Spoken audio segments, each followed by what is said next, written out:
Hello अस्सलाम वालेकुम जी जनाब, कैसे हैं सब। मैं अल्लाह ताला का शुक्र और करम है बिल्कुल ठीक हूँ और उम्मीद करती हूँ जी आप लोग भी बिल्कुल ठीक होंगे। हाँ जी, आज का जो मेरा व्लॉग है ना वो आम रूटीन से स्टार्ट हुआ था, लेकिन जो दी एंड हुआ था वो बहुत दी एंड ही हुआ था। लेकिन ये है कि चले आप देखे ना मेरा आज का व्लॉग। तो जब व्लॉग स्टार्ट हुआ जी आज बनाए थे आलू मटर, और आलू मटर मटर नू ना पुछो तुसी, बहुत महंगे ने लोगों। अदर साढ़े 300 रुपये किलो। मैं कहती हूँ मटर है, और बच्चे जो है ना वो मेरे ज़्यादा शौक से आलू मटर ही खा रहे हैं आजकल, वेजिटेबल्स में ज़्यादा शौक से। तो अब सब हंस रहे थे मेरे ऊपर कि आप मटर जो है वो बना रही हो, तो इससे ज़्यादा आप चिकन बना लेते। अब चिकन भी कितना बंदा खा ले, गोश्त भी कितना खा ले, तो दिल तो करता है ना ताज़ी सब्ज़ी खाने का। लेकिन जो भी है, तो मैंने सोचा चलें जी साथ साथ आज मैं आपको एक अपनी स्टोरी सुनाती हूँ, और वो स्टोरी है जी आलू मटर की। हाँ जी, जब मेरी शादी हुई ना तो मुझे ना कुकिंग इतनी खास आती ही नहीं थी, और वेजिटेबल्स तो शायद मुझे पकानी इतनी खास आती ही नहीं थी। तो जिस तरह हमारे घर में बनता था बस उसी आइडिया के साथ कुछ मैंने शादी के शुरू दिनों में उन्होंने कहा जी आलू मटर पकाने हैं, और मैंने पका दिए। कुछ वो शादी के शुरू दिनों में कहते हैं ना कि शर्माहट भी थी और समझ भी नहीं आ रही थी किचन की कि क्या करना क्या नहीं, कुछ प्रेगनेंसी हो गई थी। तो जो आलू मटर है ना वो पके, वो आलू मटर पके, और जो वो आलू मटर पके वो मैंने भी खाए, तो वो मेरा भी हंसा ही निकला था कि ये मैंने पकाया है तो पकाया क्या है। और आगे ऊपर से मेरे ससुर के एक बहुत क्लोज़ फ्रेंड, उनको कहा जी खाना खा लें, आलू मटर पकाए है मेरी बहू ने और खाना खाएं। उसके बाद जो मेरी इंसल्ट हुई है सबने बैठ के किया, जो मेरा मजाक उड़ाया है। तो फेस पे तो मैं हंस रही थी हाँ हाँ हाँ, वाकई शायद मैंने बहुत ख़राब बनाई है।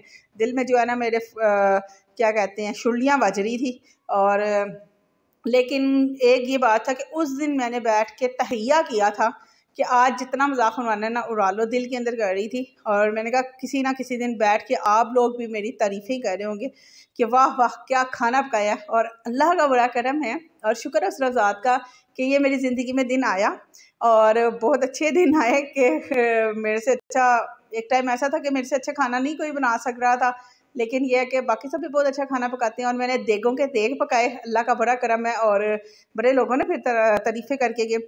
ये बात सिर्फ इसलिए बताने की थी कि देखें बात ये कि हम जिस चीज़ का इरादा कर लेते हैं ना उस चीज़ में हम कामयाबी अल्लाह हमें दे देता है। जिस तरह अभी ये व्लॉगिंग मैंने स्टार्ट की थी, बहुत मुश्किल सफ़र देखने को कहते हैं जी व्हाट्सएप पे काम, व्हाट्सएप कह रही यूट्यूबर है, यूट्यूबर पे काम कर रही है। कहने को बहुत आसान है लेकिन बहुत मुश्किल है। कुछ लोगों ने मुझे एक बात कही, मुझे अभी तक उस बात को भी फील होता है कि ज़्यादा शोखापना ना हो जाना, उसमें ज़्यादा शोखापना ना कर लेना, या ओवर कॉन्फिडेंट ना हो जाना। अच्छा, ये वर्ड मुझे बड़ा चुभा, क्योंकि क्यों ओवर कॉन्फिडेंट वही बंदा होता है जो कुछ कर सकता है। अगर बंदा ओवर कॉन्फिडेंट ना हो ना तो वो मेरे ख्याल से कुछ भी नहीं कर सकता। ओवर कॉन्फिडेंट की वजह से ही लोग आगे बढ़ सकती हैं। ये तो सारी एक बातें हैं जो मैं आपसे शेयर कर रही हूँ। तो उसी के साथ जी आलू मटर मैंने बनाए किस तरह थे, बस बनाए थे, बताती हूँ 1 मिनट ठहरो। यहाँ पे जी मैंने जो है प्याज हल्की सी ब्राउन कर ली थी, और उसके बाद मैंने इसमें डाले थे टमाटर के अंदर ही प्याज को ब्लेंडर कर लिया था। असल में मेरे जो घर में बनती थी ना वो प्याज और टमाटर बारीक से कटिंग करके, और फिर उसके बाद क्या कहते हैं उसको बनाओ करके उसमें आलू मटर वगैरह डाल देते थे। लेकिन मेरे ससुराल में वही हर चीज़ को ब्लेंडर करके मसाला बना के तो फिर करते हैं। इसमें मैंने थोड़ा सा ज़ीरा डाल दिया था, साथ में मैंने टमाटर और जो प्याज मैंने ब्राउन की थी उसको मैंने ब्लेंडर कर लिया था, साथ में मैंने इसको डाला है। और ये एक बहुत अच्छी सी खूबसूरत किस्म की ग्रेवी बन गई थी। असल में सुबह एकदम बहुत ज़्यादा काम का लोड हो गया था, और क्योंकि मैंने मशीन भी लगा ली थी कब, और साथ में जो दूध भी उबालना था, साथ में मेरे हस्बैंड कह के गए थे कि भाई आज आपने ना टिकिया बनानी है, ये यानी शामी कबाब बनाना। तो शामी कबाब जो मैंने 1-2 दिन पहले बनाए थे वो बहुत ज़बरदस्त और यमी किस्म के बने थे। उसको भी फिर मैंने किया, किचन भी मैंने समेटा, घर भी समेटा, और काफ़ी ज़्यादा काम करने की वजह से ना तो उलट पुलट सारा मेरा निज़ाम आज का हुआ था। और जब से लाहौर से आए थे ना तो जब ये वीडियो बना रहे थे कुछ काम समझ ही नहीं आ रहे थे, यानी कि क्या समेटूं, बस खपतियों की तरह पूरे दिन लगे हुए थे, और थक हार के रात को सो जाते थे, फिर सुबह उठ के वही मशीन की तरह काम करना करना करना यही था। तो उसके बाद ये आप इसको अच्छे तरीके से मसाले को भून के उसके अंदर फिर आपने आलू डाल के उसको भी थोड़ा सा भून लिएगा।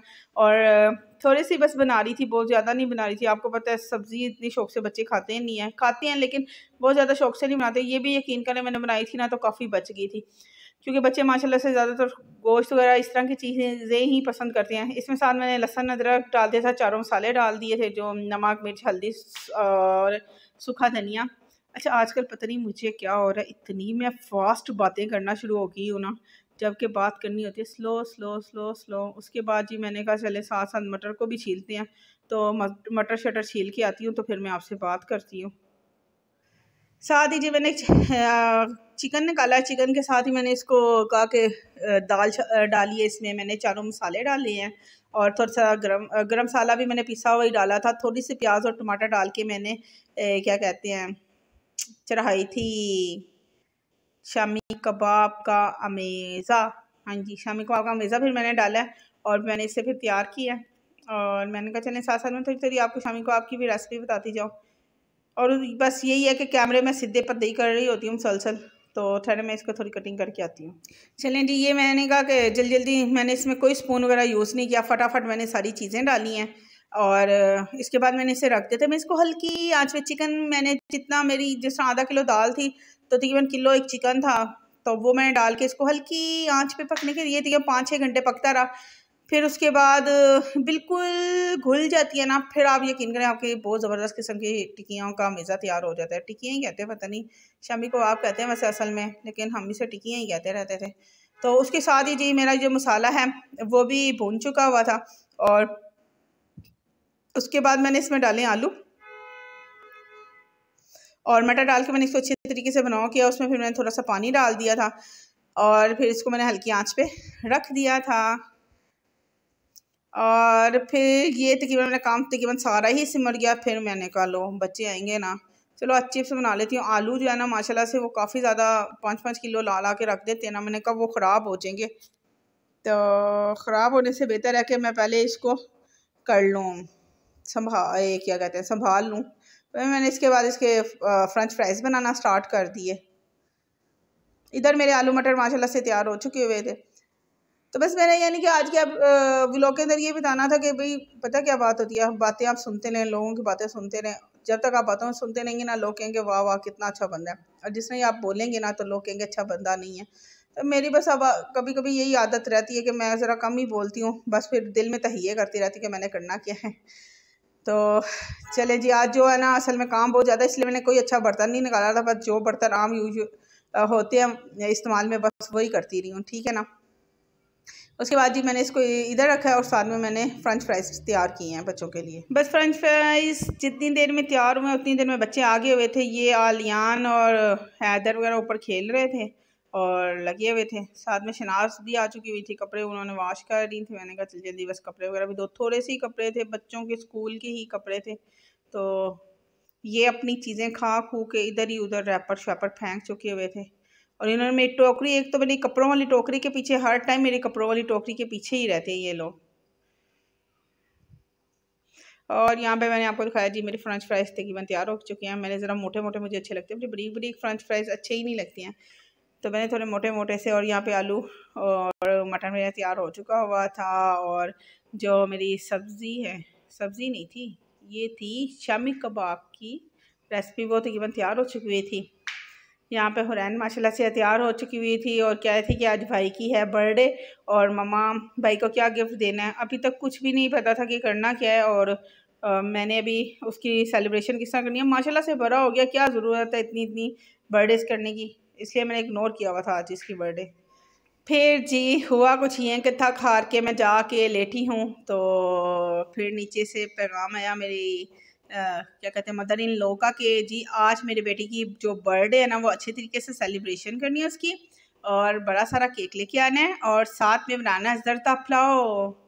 तो मैंने कहा चलें ठीक है, आधी चीज़ें यानी कि शामी कबाब भी हो जाएंगे साथ ही। फिर मैंने क्या किया जी, ज़रदे के लिए मैंने एक सॉस पैन रखा, क्योंकि ज़रदा जो है ना बस मैं एक गिलास बनाती हूँ, ज़्यादा नहीं बनाती। कुछ लोग बहुत शौक से खाते हैं, कुछ नहीं खाते, लेकिन ये है कि आज मेरा ज़रदा बहुत कमाल का बना था। और साथ में बना रही थी पुलाव, थकी हुई थी, तो ये है कि बस मैंने पैकेट वाली फटाफट सारी चीज़ें डाली हैं। और क्या था उसमें, सिंधी बिरयानी, बम्बई बिरयानी का पैकेट, सिंधी बिरयानी का पैकेट, बिरयानी का पैकेट, पुलाव का पैकेट, जो बचा कुचा सारा मसाला था वो मैंने इसमें डाला है और मैंने बनाई है ज़बरदस्त। और साथ में सिर्फ नमक डाला है और टमाटर और दही डाल के मैंने एक ज़बरदस्त किस्म की पुलाव बना दी। यकीन जाने वो भी इतने कमाल की बनी हुई थी ना, और बड़ा मज़े की बनी हुई थी पुलाव। बस जल्दी जल्दी मैंने ये पुलाव तैयार की है। फिर बाकी सारी देवरानी वगैरह को भी कहा कि जी आप लोग ये तैयार हो जाइएगा, आज रियान की बर्थडे है। तो बच्चे इतने एक्साइटेड हो रहे थे, हैं आज रियान भैया की बर्थडे है, बड़ी मम्मा बड़ी करेंगे, क्या करेंगे क्या नहीं करेंगे, एक्साइटेड हो रहे थे। तो ये जो रियान है ना, नाना करते हैं हमारे घर में, इसकी जो बर्थडे है ना कुछ बड़ी और अच्छी ज़बरदस्त किस्म की माशाल्लाह से सेलिब्रेट हो ही जाती है। जब हम कभी जल्दी जल्दी में खाना बनाए ना, यकीन करें या तो बहुत कमाल का खाना तैयार होगा और कभी या तो फिर बहुत बेकार, लेकिन अल्लाह का शुक्र है आइडिया हो चुका हुआ है बड़ा अच्छे तरीके से। तो आज जो मेरे चावल थे ना, राइस, यकीन करें जल्दी जल्दी बस मैंने तैयार किए हैं। और ये समझ लें कि घंटे के अंदर बस मैंने ये चावल भी तैयार किया, जर्दा भी तैयार किया। फिर शामी कबाब, मेरी देवरानी आ गई थी, उसने फटाफट नौरीन ने शामी कबाब का मसाला कूटा और उसके बाद उसने शामी टिक्कियाँ तैयार कर दी थी। तो ये है कि घर में एक छोटा सा इवेंट हो गया था, बड़ा अच्छा सा हो गया था, और हम सब ने खूब इसकी बर्थडे को एंजॉय भी किया था, बच्चों ने भी खूब ज़्यादा एंजॉय की है। और ये है कि ये एक मिल बैठने का एक बहाना है जो हम सब यानी कि एक जगह बैठ के खाना खा के और खूब एंजॉय कर लेते हैं। क्योंकि हमारा आना जाना इतना ख़ास नहीं, इतनी देर में जी मेरे हस्बैंड आ चुके हुए थे और वो साथ में लेकर आए थे तहज़ीब का केक। यकीन करें बहुत ज़बरदस्त था और बहुत डिलीशियस किस्म का था। तो मुझे मैंने कहा दिखाएं, कहते हैं अच्छा पकड़ो ना, पकड़ा दो। मैंने कहा आप ही खोलें और खोल के दिखाएं। माशाल्लाह से जी बच्चे इतने एक्साइटेड हो रहे थे, रियान भैया का केक आ गया है, माशाल्लाह से 3 पाउंड का इसका केक लेकर आए थे। तो टेस्टी भी बहुत ज़्यादा था, लेकिन इस तरह लग रहा था पाउंड जो है ना वो पहले से भी ये भी शीलिंग होता जा रहा है। जिस तरह कभी कभी कहते हैं कि किलो के अंदर भी वज़न कम करते जा रहे हैं, पाउंड में भी लगता है वज़न कम होता जा रहा है। लेकिन यह है कि ये बहुत मज़े का केक था। और जो इस्लामाबाद रावलपिंडी में रहने वाले हैं उनको पता है जी तहज़ीब की चीज़ें बहुत कमाल की होती हैं। तो मैं आपको इस तरह एक बड़े मज़े की और भी बात बताती हूँ। ये बच्ची आई थी और मुझे कहती बड़ी मम्मा ये देखें, ये दुपट्टा पहन के मैं अच्छी लग रही हूँ रियान भैया की बर्थडे पे। मैंने कहा बहुत अच्छी लग रही है मेरा बेटा, आप बहुत कमाल की लग रही हो। अच्छा ये केक की थोड़ी सी यहाँ पे बात बता दूँ। जो केक है ना वो हम लोगों ने तो जिस तरह भी था जैसे तैसे करके खा लिया था तो रात में, लेकिन जब सुबह थोड़ा जो बचा ना मेरे हस्बैंड ने वो गरम करके खाया। हाँ, मैं कहती हूँ ऐसा कमाल का उसका टेस्ट इन्हेंस हुआ है ना कि ना पूछें। उसके बाद ही हम सब लोग नीचे आ गए थे सामान लेकर, और बच्चियां जो है वो अपनी क्या कहते हैं भाई के लिए तैयार थी।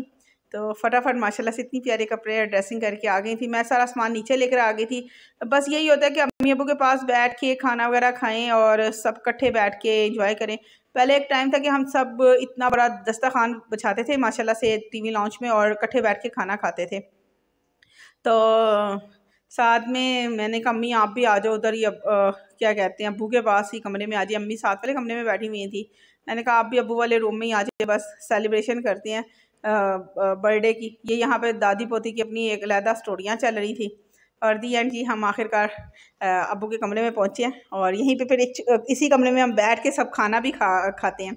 और पहले कहा जी पहले केक काट लेते हैं, उसके बाद खाना स्टार्ट और फिर मीठा एंड में हो जाएगा। तो ये माशाल्लाह से बड़ा प्यारा इस पर नाम लिखवा के लेकर आए थे। अब हमारे पास कैंडल कोई भी नहीं थी यहाँ पे, तो जो भी कैंडल थी वो कुल 111 हुरैन की 11वीं सालगिरह की थी। तो फिर हमने कहा एक ही लगा दें, कौन सी बहुत ज़्यादा वो है, घर वाली बात, ये बस घर वाली बात है। तो यहाँ पे सब बुला रहे थे आ जाओ जल्दी आ जाओ रियान भैया की केक काट लें। बच्चे इतने एक्साइटेड माशाल्लाह रहे थे, इतने ज़्यादा खुश हो रहे थे। तो आलियान जो है ना वो पहले ही जम के जाके ना तो बैठ गया था। तो रियान कहता है मैं किधर बैठूं, वरना ये अपने दादा के पास जाके बैठ के तो काटता था केक हमेशा से ना। तो आलियान पहले ही सज के वहाँ पे बैठ गया था।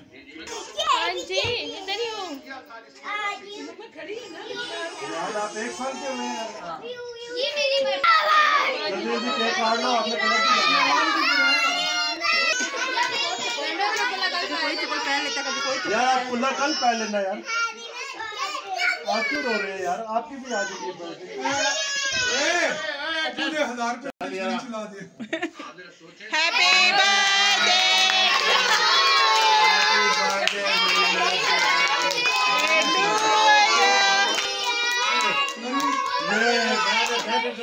थोड़ा बनने लगा है। दोनों हाथ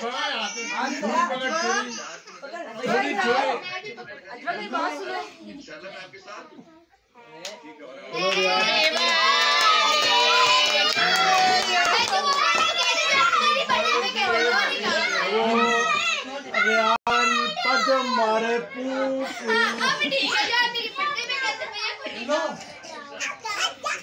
क्या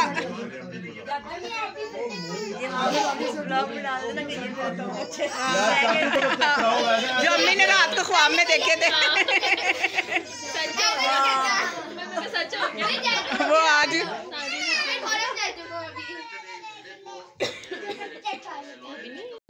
नहीं वो शायद लेके आने का थोड़ा सा इशू था यार बकाया तो नहीं यार।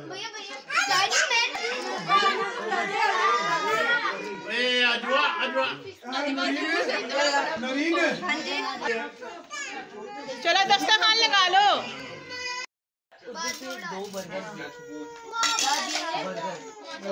तेरी प्लेट की तस्वीरें खींचने जा रही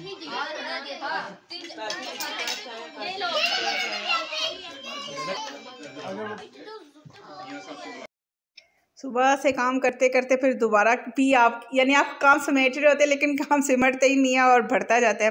लेकिन यह कि जी माशाल्लाह से ये यादगार ज़िंदगी का दिन गुजर गया और इसी के साथ दें जी इजाज़त। अल्लाह हाफिज़, बाय बाय।